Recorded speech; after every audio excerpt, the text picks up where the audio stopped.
Baik, terima kasih Mbak Neneng. Terima kasih juga teman sejawat yang ada di Zoom ini. Kemudian Ibu Bidan, ya, perawat, dokter, ya, yang sama-sama lah hari ini kita belajar tentang keemergensian gitu ya. Jadi izin sebelum saya menyampaikan materi, mengucapkan Assalamualaikum dulu warahmatullahi wabarakatuh, Om Swastiastu, Namo Buddhaya, Salam Kebajikan, Rahayu, Rahayu, Rahayu. Baik, tadi sudah disampaikan kurikulum vitae saya, ya. Terima kasih banyak, sudah betul ya, tidak ada yang salah disampaikan tadi. Terima kasih. Kemudian saya akan melanjutkan dengan pengantar dulu ya. Kadang-kadang kita berbicara tentang kegawat daruratan, kadang-kadang kita lupa arti sesungguhnya dari kegawat daruratan itu sendiri. Nah, ini ada beberapa definisi yang mungkin bisa kita pakai, yaitu ya, apa sih sesungguhnya kegawat daruratan dalam hal ini tentang obstetri. Jadi adalah suatu kondisi yang merupakan eh, memerlukan penanganan segera, gitu ya, penekanannya penanganan segera. Jadi kegawat daruratan itu per definisi memerlukan kondisi-kondisi yang memerlukan penanganan segera untuk mencegah. Dalam hal ini adalah morbiditas dan mortalitas ibu dan janin. Jadi penekanannya memang memerlukan yang namanya intervensi segera, gitu ya. Nah, contoh yang terkait dengan topik kita hari ini adalah contoh-contoh kondisi kritis. Misalkan terjadi plasenta previa, kemudian ada solusio plasenta, kemudian ada prolap tali pusat, bahkan ada perdarahan tadi sudah jelaskan, perdarahan postpartum. Kemudian kenapa hal ini menjadi penting kita siagakan kan begitu? Karena kecepatan dan ketepatan dalam intervensi dapat menyelamatkan nyawa, gitu ya. Jadi sebetulnya masih bisa kita lakukan penanganan gitu sebelum terjadi perburukan atau fatalitas gitu ya. Nah, seperti yang kita ketahui bahwa statistik global mengatakan bahwa perdarahan dalam kasus kebidanan nah, ini berkontribusi hingga 25% ya dari kematian ibu gitu ya. Kemudian adapun kita masuk ke topik pertama gitu ya, tentang gambaran umum dari salah satu kondisi kritis namanya placenta previa. Jadi ini sudah kasus yang tidak asing lagi ya. Per definisi memang placenta previa adalah kondisi di mana plasenta atau ari-ari menutupi sebisa sebagian ataukah seluruh dari permukaan mulut rahim ya, atau bagian dalam gitu ya. Nah, diklasifikasikan menjadi ada istilahnya plasenta previa total atau totalis ya, itu menutupi seluruh permukaan serviks atau eh, rongga serviks bagian dalam. Kemudian ada juga penyebutan parsial plasenta previa atau menutupi sebagian gitu ya.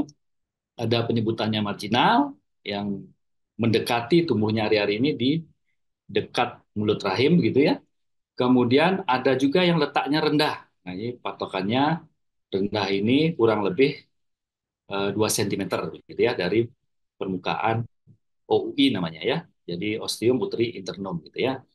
Nah, gejalanya gimana? Dari keseluruhan klasifikasi ini ternyata ada khasnya ya, gejala dari plasenta previa ini. Jadi adanya perdarahan yang tanpa nyeri ya. Nah, ini ketika berulang apalagi warnanya merah segar ya. Nah, itu sudah perlu berhati-hati ketika kita menemukan ibu-ibu hamil di usia kehamilan trimester ketiga. Jadi hati-hati. Kemudian apa yang menjadi faktor risiko dari kondisi seperti ini? Yang pertama, kemungkinan ada riwayat operasi sesar sebelumnya. Kemudian ada eh, beberapa kali sudah pernah hamil gitu ya.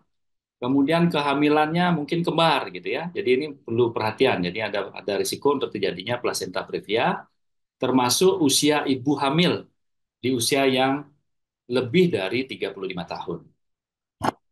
Nah, ini sama ya, tadi definisinya sudah jelas. Jadi plasenta itu menutupi sebisa sebagian ataukah seluruh dari jalan lahir begitu ya. Ada totalis, parsialis, marginalis, ada low lying tadi atau letak rendah. Kemudian bagaimana kita mendiagnosis kondisi seperti ini? Yang pertama tadi sudah disebutkan, salah satu gejala khasnya adalah perdarahan tanpa nyeri berwarna merah segar. Nah, ini ada juga literatur menyebutkan tidak hanya di trimester 3 juga ada mulai di usia kehamilan lebih dari 22 minggu. Itu sudah hati-hati kita terhadap keluhan adanya perdarahan yang ya berwarna segar tanpa rasa nyeri gitu ya, tanpa adanya kontraksi gitu ya. Kemudian bisa juga disertai dengan shock ya. Kemudian ada bagian terendah bisa masuk ya, bagian terendah dari janin ini bisa masuk ke pintu atas panggul. Kemudian kondisi janin bisa juga mengalami kegawatan gitu. Jadi diantisipasi keluhan-keluhan seperti ini yang mengarahkan kita untuk menegakkan diagnosa. Tentu tidak lupa dengan menggunakan pemeriksaan penunjang untuk memastikan, dalam hal ini adalah penggunaan pemeriksaan penunjang ultrasonografi atau USG. Nah, dalam pemeriksaan ultrasonografi atau USG, kita akan melihat gambaran USG seperti ini. Di gambar di bawah ini ya, di mana ada plasenta atau ari-ari di situ, yang gambar kiri ya. Kemudian ada kepala di situ terlihat ya, kebetulan posisinya kepala ini. Nah, umumnya kalau ada ari-ari di bawah, biasanya ada kelainan letak ya, atau kelainan posisi gitu ya. Nah, ini kebetulan gambarnya di kelainan tidak ada kelainan posisi, jadi kepala ya ada di bawah. Kemudian ari-ari mendekati menutupi jalan lahir itu ya. Nah, itu gambarnya seperti itu. Kalau gambar sketsanya pembagian atau klasifikasi plasenta previa seperti gambar yang di bagian atas, yang di sini ini plasenta previa ya. Yang ini normal ya, sorry. Ini yang plasenta previa eh, mendekati jalan lahir ini ya. Kemudian ada yang menutupi sebagian, kemudian ada juga yang menutupi seluruhnya. Jadi ini kira-kira gambar sketsanya seperti itu.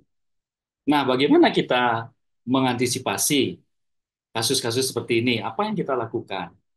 Nah, tadi definisinya adalah bahwa ini memerlukan intervensi segera gitu ya. Kasus-kasus kegawat daruratan tentu memberikan intervensi segera. Bagaimana caranya mengintervensi segera? Nah, ini ada beberapa panduan yang bisa dipakai. Yang pertama, nilai awal dulu.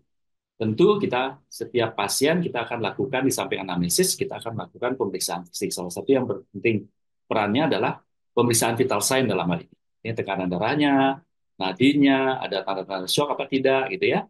Kemudian dipantau kondisi janinnya sekaligus ya, denyut jantungnya didengarkan gitu ya, apakah sejahtera tidak bayinya, dan pastikan dengan mengkonfirmasi menggunakan pemeriksaan ultrasonografi, yaitu melihat adanya penutupan baik apa sebagian, seluruhnya, ataukah letak rendah dari ari-ari itu. Kemudian setelah itu kita bisa melakukan langkah-langkah stabilisasi dulu. Jadi karena ini intervensi cepat, tidak boleh berlama-lama begitu. Begitu tegak diagnosisnya, langsung lakukan stabilisasi. Di antaranya adalah pemberian cairan infus misalkan, ya. Bisa dalam satu line atau dua line gitu ya, untuk mencegah terjadinya perdarahan. Kemudian secara simultan juga menyiapkan darah gitu ya, walaupun kita mungkin belum tahu gitu ya kadar HB-nya gitu. Segera kita lakukan cek cross pemeriksaan darah itu ya, dicek kondisi HB-nya. Kemudian dipastikan bahwa pasien bisa mendapatkan golongan darah yang sesuai. Kemudian jika dimungkinkan hentikan kalau memang ada sesuatu yang mengancam persalinan prematur misalnya dalam kondisi ini, kalau bisa dihambat dengan pengobatan pemberian antokolitik misalkan begitu ya. Walaupun memang secara per definisi plasenta previa ini tidak ada kontraksi begitu ya. Jadi jika ada dalam kondisi kasus tertentu bisa saja kita memberikan anti kontraksi seperti itu. Kemudian apa perencanaan kita? Tentu uh, pertimbangannya tentu pertimbangan janin dan pertimbangan ibu gitu. Jadi jika memungkinkan kondisi ibu stabil, jadi perdarahan tidak begitu aktif gitu ya. Nah, kita bisa menunda melakukan konservatif. Tapi kalau terjadi perdarahan yang aktif ya, deras begitu, yang mengancam nyawa ibu gitu ya. Jadi eh, pertimbangannya adalah penyelamatan ibu gitu ya. Bukan berarti tidak mengabaikan bayi gitu ya, janin gitu ya. Tapi itulah pilihan yang terbaik ketika terjadi perdarahan aktif misalkan gitu. Nah, tata laksana pun kita mesti segera lakukan ya. Itu tadi sudah ya simultan dilakukan pemasangan pemberian cairan gitu ya, infus ya. Kemudian jika diperlukan pemberian oksigenasi juga ya bisa simultan dilakukan. Kemudian lakukan penilaian jumlah darah itu juga penting ya. Nah, ini ada di buku saku ya kita baca ya. Jadi jika perdarahannya banyak dan berlangsung ya, artinya aktif begitu, persiapan seksio sesaria tanpa menghitung umur kehamilan. Nah, jika perdarahan sedikit dan berhenti, ya, nanti janin hidup tapi masih prematur, nah itu pertimbangkan konservatif, ya. Jadi pertimbangkan konservatif. Jadi eh, seatera mungkin gitu ya, secukup bulan mungkin umur kehamilan gitu ya. Nah, itu tata laksana umumnya. Kemudian tata laksana khusus yang bisa kita lakukan ya. Nah, pada kasus yang belum cukup bulan, namun tidak terjadi perdarahan yang aktif, ya salah satunya yang memang harus dipenuhi syarat-syarat untuk melakukan konservatif atau ekspektatif, ya. Yang pertama, jelas kehamilannya masih prematur dengan perdarahan yang sedikit, ya. Kemudian ketika dilakukan pemantauan bisa berhenti perdarahan itu, ya. Jadi tanpa dengan atau tanpa politik. Kemudian belum ada ciri-ciri infartu. Jadi infartu yang dimaksud di sini adalah terjadinya pembukaan melebihi fase aktif atau 4 cm gitu ya. Jadi kalau sudah melebihi tentu gagal konservatif, namanya gagal ekspektatif gitu ya. Jadi harus dilakukan tindakan pertolongan persalinan segera gitu ya. Kemudian pastikan keadaan umum ibu baik gitu dengan kadar Hb masih normal. Nah, ini syarat-syarat yang harus dipenuhi ketika kita mencoba melakukan tanda laksana konservatif. Dan tentu janin masih hidup, ya itu ya. Jadi kalau kita mencoba mempertahankan ini, kita pertimbangkan janinnya tentu masih hidup dan kondisi janin masih baik, gitu ya. Baru kita tata laksana dengan cara konservatif, gitu. Nah, cara konservatif apa? Nah, biasanya kita rawat inap nih. Kita berikan tirah baring, artinya baring ibunya gitu ya, lebih banyak bed rest total gitu ya. Kemudian pemberian pencegahan infeksi, karena apapun luka yang ada dari tubuh kita, itu berisiko terjadi infeksi. Jadi pemberian antibiotik ada tempatnya gitu ya, untuk profilaksis. Kemudian pastikan dengan pemeriksaan USG letak plasentanya tadi. Nah, itu.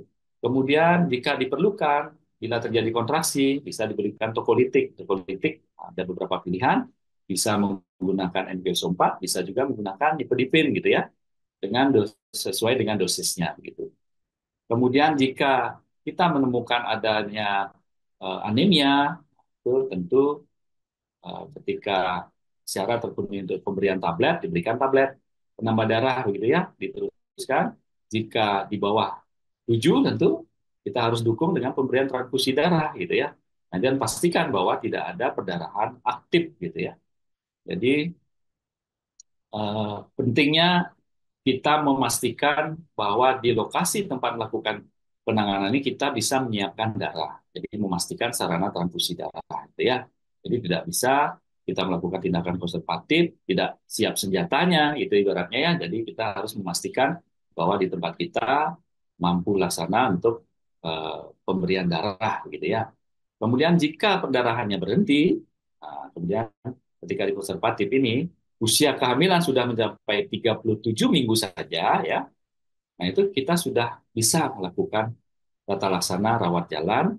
Bahkan jika kita menganggap kondisi ini membahayakan ibu, nah itu bisa dilakukan tata laksana eh, apa operatif gitu ya, untuk kasus-kasus seperti itu. Jadi benar-benar kita berupaya seatera mungkin istilahnya kondisi janin dalam tubuh ibu.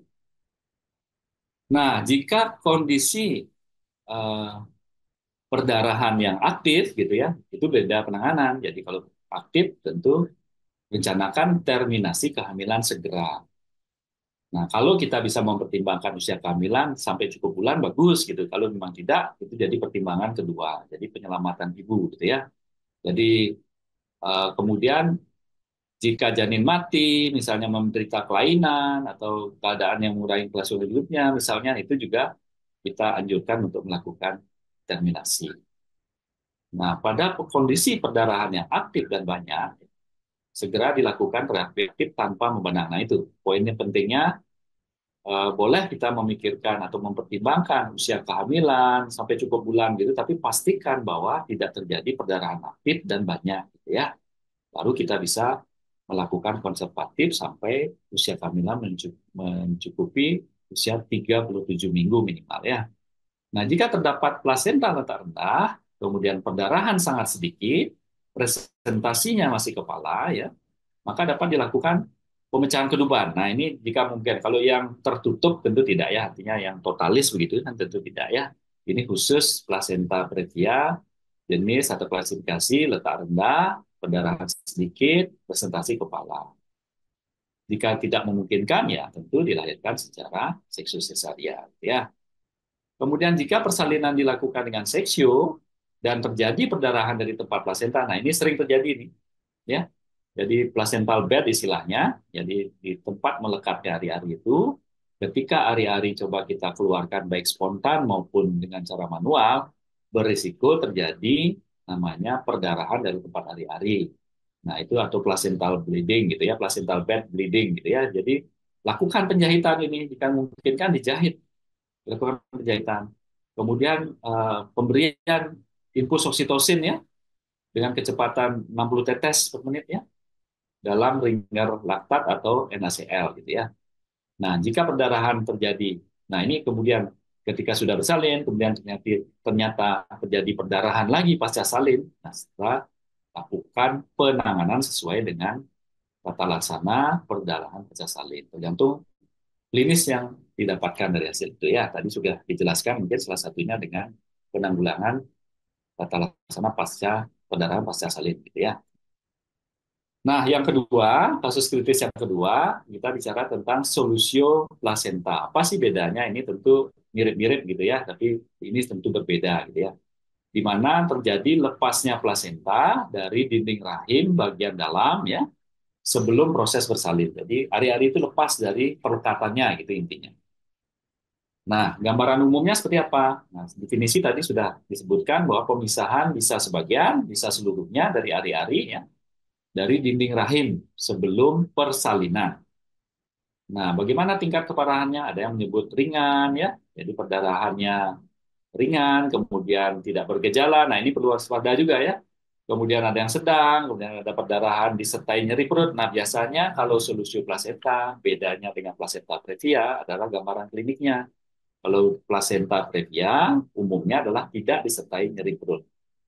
Kemudian sama-sama terjadi perdarahan, hanya warna perdarahannya biasanya beda.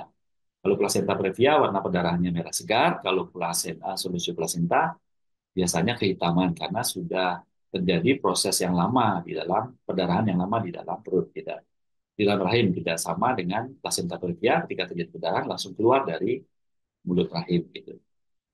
Nah, apa faktor risikonya? Nah, ini tentu kita bisa membayangkan ketika ibu memiliki hipertensi misalnya, jadi tekanan sangat tinggi di pembuluh darah, itu juga berisiko untuk melepaskan ari-ari dari dinding rahim gitu. Trauma, kecelakaan, misalnya, benturan, yang kebetulan hentakannya kuat gitu ya. Nah, itu juga bisa melepaskan ari-ari. Jadi hati-hati pada ibu hamil yang mengalami kecelakaan atau trauma ya, baik terpleset, kecelakaan lalu lintas. Nah, ini kita harus pastikan bahwa tidak terjadi lepasnya ari-ari dari perlekatannya ya, atau solusi plasenta. Ada riwayat solusi sebelumnya juga berisiko. Apalagi ada penggunaan zat-zat yang berbahaya. Ini penting kita lakukan wawancara sehingga kita bisa memprediksi kemungkinan apa yang bisa terjadi pada ibu hamil itu. Nah, pada solusi plasenta ya, ini faktor-faktor yang tadi ini pengulangan saja ya. Jadi ketika terjadi lepasnya plasenta dari implantasinya, atau lepasnya plasenta dari implantasi, kita akan dapat melihat gambaran seperti adanya darah ya antara dinding rahim dan ari-ari. Tergantung sekarang seberapa besar lepasnya. Bisa yang asimptomatik tadi yang sedikit ya, bisa separuhnya, bahkan bisa total. Nah ini tentu keluhannya ketika terjadi proses lepasnya ari-ari, tentu ibu akan mengeluh nyeri, gitu ya, nyeri. Kemudian karena ada proses percampuran cairan di dalam rahim tadi, berubahlah warna darah yang akan keluar itu, gitu ya. Jadi agak kehitaman biasanya. Bahkan bisa kalau lama dia diam di dalam, bisa terjadi bekuan darah atau stolsel gitu ya. Kita temukan keluar dari eh, kemaluan ibu gitu ya. Kalau ini terjadi ya kita mencurigai kemungkinan lepasnya ari-ari gitu ya. Nah, ini yang perlu dipastikan lagi. Tentu kita akan melakukan pemeriksaan salah satunya adalah ultrasonografi tadi. Kemudian pastikan bahwa tidak terjadi anemia gitu. Biasanya kasus begini cepat ya. Anemianya akan berat begitu. Jadi tergantung sumber pada perdarahannya ya. Jadi bisa terjadi kalau eh, deras perdarahannya, kemungkinan bayi pun akan mengalami gangguan gitu ya. Di samping kita bisa secara klinis memperkirakan atau menduga gitu ya, oh ini terjadi betul adanya plasenta atau solusi plasenta gitu ya, yang lepas gitu ya. Jadi solusi plasenta atau plasenta yang lepas gitu ya. Nah, dengan meraba dinding perut ibu biasanya teraba tegang. Nah, itu yang membedakan juga dengan plasenta previa tadi. Oke, nah ini gambar-gambarnya kira-kira peluang-peluang terbentuknya plasenta, solusi plasenta tadi ya. Ini bisa komplit ya, bisa sebagian gitu ya. Ada yang malah marginal gitu, tergantung kondisi yang mana ditemukannya. Nah, faktor risiko sudah disebutkan tadi ya, bisa hipertensi, trauma, penyalahgunaan obat ya dengan solusi sebelumnya, peregangan rahim berlebihan, nah itu eh, termasuk merokok ternyata ya, ternyata merokok. Nah ini hati-hati. Ada temuan dari penelitian bahwa rokok salah satu pemicu terjadinya solusi plasenta. Nah, mengingat ini adalah kasus kegawat daruratan yang memerlukan intervensi cepat gitu ya, intervensi segera, apa sih yang bisa kita lakukan? Nah, itu tentu yang pertama penilaian awal selalu apapun penanganan yang kita lakukan nilai dulu kondisinya. Nah, dari kondisi kita bisa memastikan masalahnya di mana gitu ya. Jadi dari anamnesis kita tanyakan ibunya, kemudian pemeriksaan fisik, temuannya apa, misalnya seperti tadi, oh kok keras ya perut ibu, kok ibunya teriak-teriak ya kesakitan, kok darahnya hitam ya. Nah, itu kita sudah mulai menduga-duga itu. Nah, kita pastikan denyut jantungnya gimana. Nah, biasanya kalau lepas hari-harinya tergantung besarnya lepasnya perlengketan itu. Kalau luas gitu atau lepas sama sekali ya tentu bayi akan kita temukan mungkin meninggal atau gawat janin gitu ya. Nah, kemudian pastikan dengan pemeriksaan ultrasonografi tentu. Jadi untuk memastikan luasnya apakah kita bisa melakukan konservatif ataukah harus dilahirkan segera gitu ya tanpa pertinggalan usia kehamilan gitu. Nah, setelah kita tegakkan diagnosis bahwa oh kemungkinan terjadi solusi besar, lakukan segera penanganan tentu pemberian oksigenasi ya, pemasangan infus gitu ya. Bisa satu lain dua lain tergantung kondisi klinis dari pasien gitu ya. Kemudian langkah-langkah pemberian pencegahan nyeri jika pasien tidak kuat, kemudian sudah dipastikan bahwa masalahnya adalah solusio. Jadi kalau belum tegak diagnosanya, jangan sekali-sekali memberikan terapi analgesia. Gitu. Jadi bisa memberikan gambaran yang salah gitu ya. Nah kemudian lakukan tata laksana. Setelah lakukan tata laksana, nilai ini apakah kondisinya parsial, total, ataukah mempengaruhi janin gitu ya. Nah ini yang mana ini? Nah kalau stabil saja, ya tentu kita tunggu gitu. Tapi kalau tidak stabil, itu kita lakukan tindakan operatif segera ya. Nah, ini tata laksana lengkapnya bisa dibaca juga di buku saku ya yang kita bawa sebagai tenaga medis ya. Setiap waktu bisa kita buka ini tidak perlu dihafal ya, tapi dimengerti gitu ya. Jadi silakan dibaca, dibawa di buku sakunya. Jadi yang pertama tata laksana umum tentu perhatikan kasus ini tidak boleh ditata laksana pada fasilitas kesehatan dasar. Jadi kalau kita menemukan kasus-kasus emergensi plasenta previa, solusio plasenta seperti ini, kalau daya dukung fasilitas kita tidak lengkap, jangan sekali-sekali memberikan upaya terapi di tempat itu gitu ya. Jadi kita harus mencoba untuk memberikan rujukan gitu ke fasilitas yang lebih lengkap gitu ya. Nah, bagaimana jika terjadi perdarahan hebat dengan tanda-tanda shock? Nah, tentu jawabannya adalah lakukan persalinan segera. Jadi tanpa memandang lagi usia kehamilan. Nah, jika pembukaan serviks lengkap misalkan, lakukan persalinan dengan vakum bisa ya, kalau lengkap bukaannya. Kemudian kalau pembukaannya belum lengkap, lakukan persalinan dengan sesar. Jadi tergantung klinisnya, tidak selalu melulu sesar gitu ya, tergantung klinis temuannya apa gitu ya. Makanya penting lakukan tata laksana mulai dari anamnesis, kemudian pemeriksaan fisik, pemeriksaan penunjang, kemudian penegakan diagnosis dan terapi atau tata laksana gitu ya. Jadi berurutan gitu, jangan tiba-tiba ujuk-ujuk langsung tata laksana, tidak boleh gitu ya. Karena kita harus pastikan tata laksana mana menjadi pilihan ketika kasus itu kita sudah tegakkan diagnosisnya baru kita melakukan mengambil sikap namanya ya atau tata laksana. Nah, jika perdarahan ringan atau sedang dan belum terdapat tanda-tanda syok, tindakan bergantung pada denyut jantung. Jadi dilihat juga denyut jantung bayi jadi pertimbangan juga. Kalau denyut jantungnya normal, lakukan seksio. Jika tidak terdengar, namun nadi tekanan darahnya normal, itu normal, ibu normal ya, pertimbangan persalinan pervaginal. Jadi tetap ada peluang itu untuk normal ya. DJJ tidak terdengar, nadi dan tekanan darah bermasalah, itu bisa pecahkan sabur ketuban. Jika pembukaan ya sudah ada ciri-ciri pembukaan. Jika kontraksinya jelek, perbaiki dengan pemberian oksitosin. Jika serviknya kenyal, tebal ya, nah ini kaku gitu. Ini penilaian namanya kalau di apa di dunia medis itu pelvic score ya. Kita nilai nih pelvic score terpenuhi nggak syaratnya untuk bersalin normal. Jadi setiap salinan normal memerlukan syarat itu tadi ya. Di samping 4P tadi juga perlu pelvic score-nya kita nilai. Terpenuhi nggak di atas 5 hitungannya ya, baru bisa coba persalinan normal.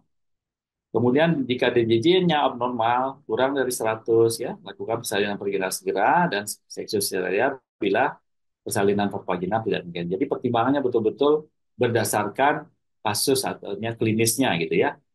Yang mana menjadi pilihan terapi itulah pentingnya melakukan pemeriksaan.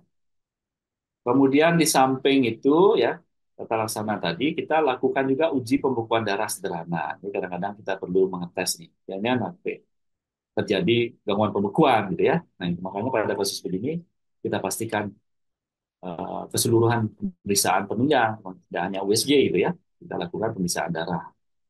Kemudian jika terjadi kegagalan pembekuan darah ketika dalam tes itu bekunya setelah 7 menit, nah ini sudah hati-hati. Ya, bisa terjadi gangguan koagulopati namanya. Jadi tidak bisa membeku darahnya. Nah, jika ditemukan seperti itu, ya kita harus menyiapkan golongan darah apa transfusi darah tertentu gitu ya. Ini yang salah satunya kita nyiapkan fresh frozen plasma, PRC, ya, precipitat dan sebagainya itu ya. Jadi tergantung pada temuan klinis dan kondisi pasien ya. Oke. Nah, itu yang kedua. Nah, ini yang terakhir, yang ketiga. Kasus krisis gawat daruratan yang ketiga yang kita temukan adalah namanya prolap tali pusat ya, bukan prolap uteri tapi prolap tali pusat. Dalam prolap tali pusat ini kita eh, bisa melihat bahwa gambarannya seperti ini. Ya. Jadi tali pusatnya ada yang tersembunyi seperti ini ya, ada yang terkemuka istilahnya ya, kemudian ada yang menumbung gitu ya. Itu. Nah, apa sih sebetulnya yang dimaksud dengan prolap tali pusat? Nah, ini prolap tali pusat adalah turunnya tali pusat melalui serviks ke dalam vagina. Serviks ke dalam vagina sebelum janin lahir. Nah, kemudian menghambat aliran darah ke janin itu ancamannya ya. Nah, ini definisinya seperti itu. Nah, gejala utamanya gimana? Nah, bisa kita temukan dari pemeriksaannya, tali pusatnya bisa terlihat atau teraba ya di luar dari serviks atau vagina. Kemudian bisa terjadi karena penekanan tali pusat ya, bisa terjadi gangguan denyut jantung janin, bisa menurun gitu ya. Kemudian ada faktor risikonya pada kasus ini. Apa sih faktor risiko terjadinya prolap tali pusat? Nah, ini salah satunya adalah presentasi sungsang. Bisa ya hati-hati kalau kita menemukan posisi seperti ini atau presentasi sungsang ya hati-hati terhadap tali pusat prolap gitu ya. Kemudian prematuritas, air ketuban banyak, termasuk kehamilan kembar gitu ya. Nah, itu hati-hati. Kalau sudah menemukan kasus begini, hati-hati terjadi prolap tali pusat. Gambaran tadi. Nah, bagaimana pendekatan daruratnya? Ini intervensi cepatnya Pak, gitu ya. Yang pertama, lakukan tindakan langsung. Ketika kita menemukan kasus seperti ini, posisikan pasien atau ibu hamil ya, dalam posisi kepala lebih rendah daripada kaki atau pantatnya. Itu namanya posisi Trendelenburg ya, atau lutut dada atau nungging ya. Mengurangi tekanan pada tali pusat dengan posisi ibu. Jadi perbaikan posisi ibu bisa meringankan masalah yang terjadi pada janin. Kemudian mendorong bagian presentasi jika dimungkinkan. Itu menggunakan handskun steril, nah ya, sarung tangan steril untuk mendorong kepala atau bokong yang ada menjepit tali pusat di jalan lahir gitu ya. Nah, langsung dilakukan tata laksana ketika kita sudah menemukan seperti ini. Tata laksananya adalah lakukan rilis ya, tekanan tali pusat itu yang penting. Jika memungkinkan dengan mengangkat bagian tubuh janin ya yang menekan tali pusat. Kemudian pemberian oksidasi ya, sama ya, oksigen ya, membantu meningkatkan oksidasi janin. Kemudian jika diperlukan tindakan operasi sesar segera ya, jika prolap tidak dapat diperbaiki dengan cepat. Nah, tentu hal ini, kondisi darurat ini tidak bisa sendiri ditangani ya, sama seperti tadi kasus-kasus emergensi itu jangan menangani sendiri gitu ya. Jadi kita koordinasi dengan timnya, kemudian mengaktifkan semua tenaga medis yang diperlukan gitu ya dalam tata laksana prolap ini. Ini dari buku Saku, jika kita dapatkan definisinya seperti ini, prolap tali pusat terjadi ketika tali pusat keluar dari uterus atau rahim ya sebelum janin lahir gitu ya. Kemudian diagnosisnya periksa tali pusat dilakukan pada setiap pemeriksaan dalam saat persalinan. Jika terjadi proses persalinan, hati-hati nih kita melakukan pemeriksaan tali pusatnya. Siapa tahu ada tali pusat yang apakah menumbung, ya, apakah ada separuh di dalam, akan ada yang di dalam, itu hati-hati ya. Ini secara umum memang kita bisa mencurigai atau bisa berisiko terjadinya prolap tali pusat jika tekanan dari rahim ibu itu besar. Nah, pada kondisi kasus-kasus misalnya berat badan bayi, ya berat badan bayinya apa besar berat gitu ya, bisa ada air ketuban banyak gitu misalkan, kemudian riwayat bersalin berkali-kali gitu ya. Ini bisa berisiko terjadinya prolap tali pusat ataukah ditemukan kelainan-kelainan gitu ya. Itu juga bisa berisiko. Jadi pada kasus-kasus yang kita curigai berisiko terjadinya prolap, ya kita mesti menyiapkan langkah-langkah sebelum kita melakukan proses pertolongan gitu ya. Jadi kita siapkan ini. Jadi ini algoritmanya ketika kita meraba tali pusat di jalan lahir atau kita melihat tali pusat di luar mulut rahim atau di vagina, itu kita sudah menyiapkan pemeriksaan berikutnya, kita raba tuh tali pusatnya. Berdenyut tidak, karena di situ kan ada arteri, ada vena. Tentu yang diraba adalah arterinya. Arteri berdenyut, berarti tata laksana berikan oksigenasi, ya. Kemudian jangan memindahkan tali pusat secara manual, jangan digeser, hati-hati kejepit ya, ya. Tambah tidak berdenyut nanti gitu. Kemudian posisikan ibu dalam kondisi kepalanya lebih rendah daripada bokongnya atau kakinya. Kemudian berikan tokolisis kalau itu ada kontraksi gitu ya, memberikan tokolitik. Nah, baru segera lakukan rujukan. Karena ini tidak bisa ditangani di center yang tidak ada ranah operatifnya gitu ya, di center pelayanan primer gitu ya. Kalau menemukan kasus ini segera lakukan rujukan. Nah, bagaimana yang tidak berdenyut? Nah, tentu tidak berdenyut dapat dilahirkan secara vaginal ya. Nah, kalau bisa memenuhi syarat itu tadi syaratnya bisa pelvic score dinilai, kemudian bisa penilaian dari 4P ya, jadi power, pacet, passenger, bahkan psikologi ibu gitu ya. Nah kalau itu semua kita dapatkan baik gitu, memenuhi syarat untuk persalinan pervaginal, lakukan itu yang terbaik gitu kan dalam kondisi kasus ibu itu. Tapi sebaliknya, jika tidak terpenuhi syarat itu, syarat pervaginal, lakukan pertolongan secara sesar ya. Nah, ini posisinya kira-kira. Posisinya seperti itu, mungkin ya. Bisa terkemuka, ya. Ini posisinya, kemudian bisa menumbung, ya, keluar ya.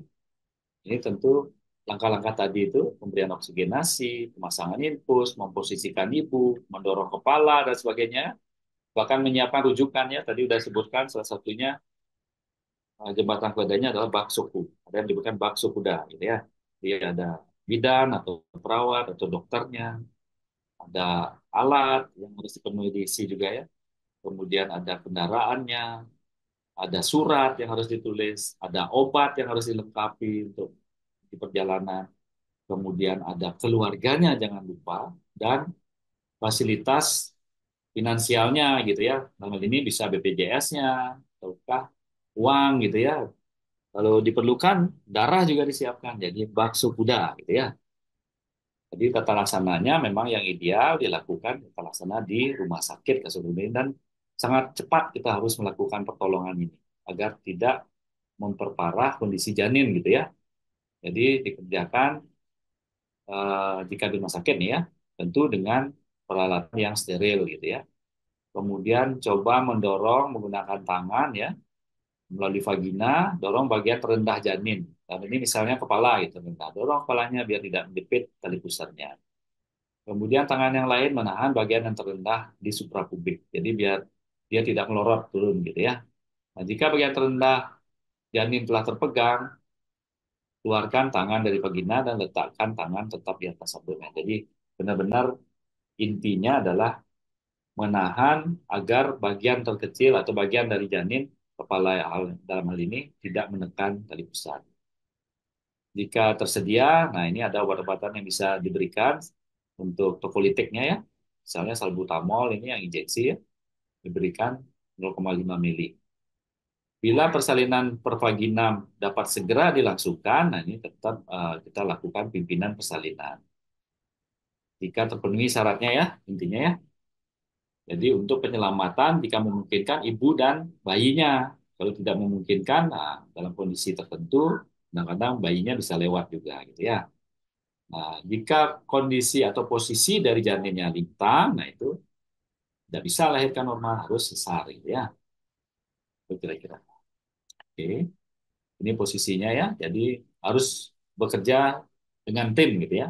Super tim. Jadi panggil teman-temannya, kemudian lakukan monitoring kondisi janin, kondisi ibu ya, memberikan oksigenasi gitu ya. Sesegera mungkin melakukan pertolongan persalinan jika dimungkinkan ya. Kemudian cegah terjadinya penekanan gitu ya, seperti tadi. Kalau terjadi kontraksi, beri anti kontraksi gitu ya.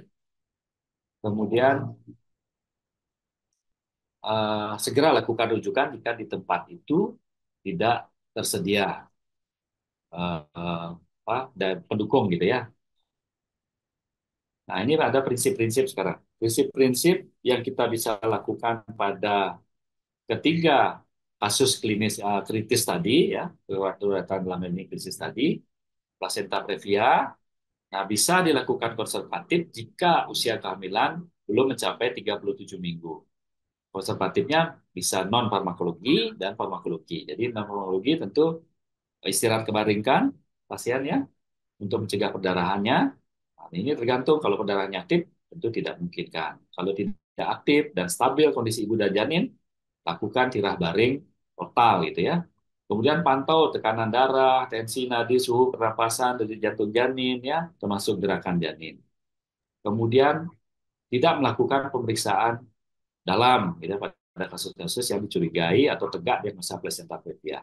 Lakukan edukasi untuk segera melapor jika terjadi perdarahan. Jadi ketika kita melakukan tindakan konservatif pada kasus hari-hari di bawah gitu atau solusi plasenta, jadi kita harus pastikan bahwa pasien memahami apa yang kita lakukan gitu ya, agar ketika terjadi perubahan dalam pemantauan itu pasien cepat bisa melapor gitu. Itu yang tindakan non farmakologinya. Jika farmakologinya tentu jika temuannya adalah preterm atau prematur, kita matangkan dulu paru-paru janin untuk eh, memastikan bahwa jika terjadi kelahiran yang memaksa begitu, ya, kelahiran yang memaksa, paru-paru sudah siap gitu ya. Ini biasanya kita berikan bisa betametason, kalau di kita di Indonesia memberikan dexamethasone. Itu bisa 6 mili dalam 4 kali pemberian gitu ya. Nah, itu bisa. Ada juga yang memberikan 2,5 miligram dalam 2 kali pemberian gitu ya.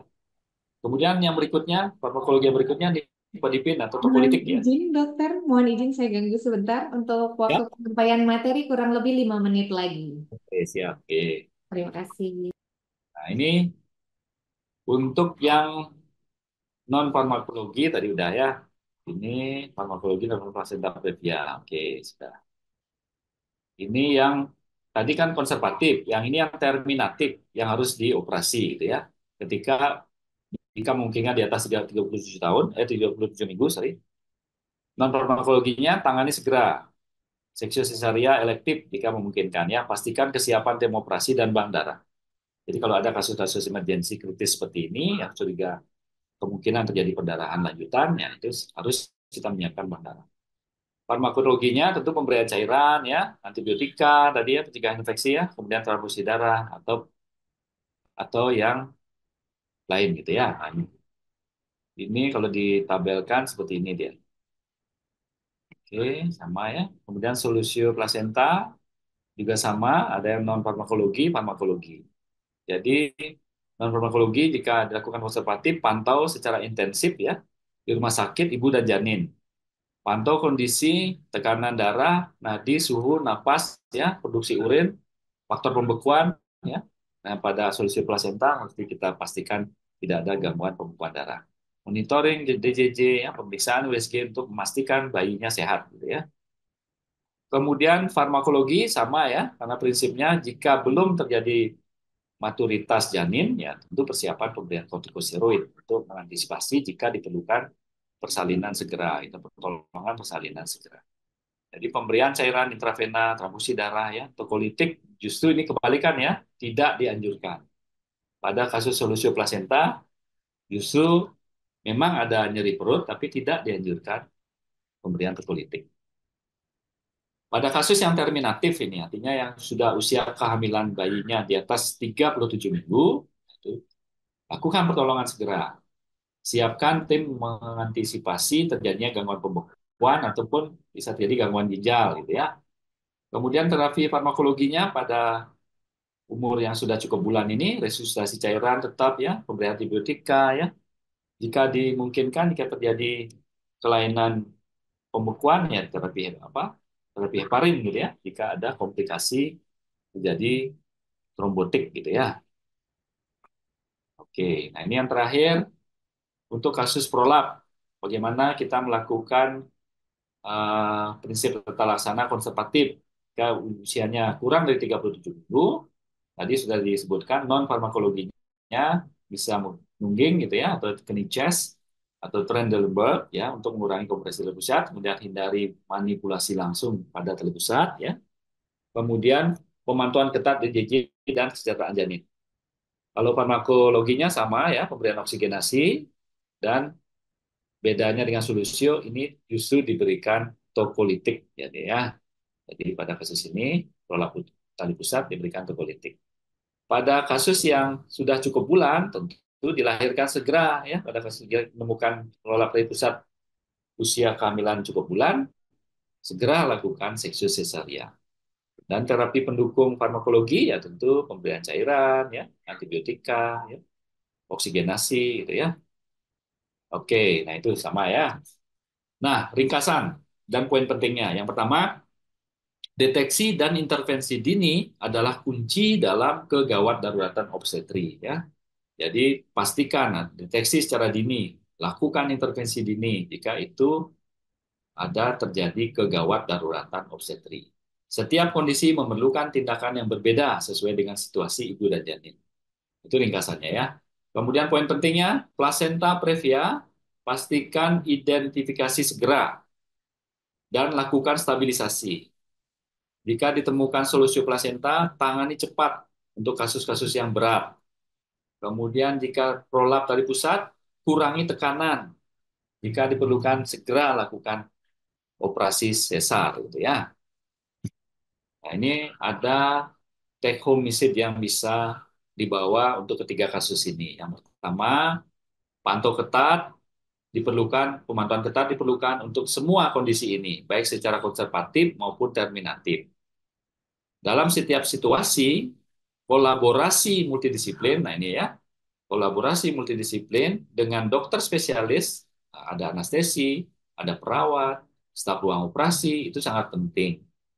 Kemudian berikutnya, prinsip utamanya selamatkan ibu terlebih dahulu ya, pada kasus-kasus begini. Selamatkan ibu terlebih dahulu, kemudian lakukan upaya untuk menyelamatkan janin sesuai kondisi klinis. Jadi pertimbangan janin, pertimbangan kedua gitu ya. Jadi pada setiap kondisi, evaluasi stabilisasi ibu adalah menjadi prioritas utama. Jika memungkinkan, diskusikan rencana tindakan dengan keluarga. Ini juga penting ya. Jangan sendiri ketika kita memastikan diagnosis ini, tidak bisa kita sendiri tiba-tiba melakukan tindakan tanpa inform consent gitu ya. Dan terakhir, terima kasih.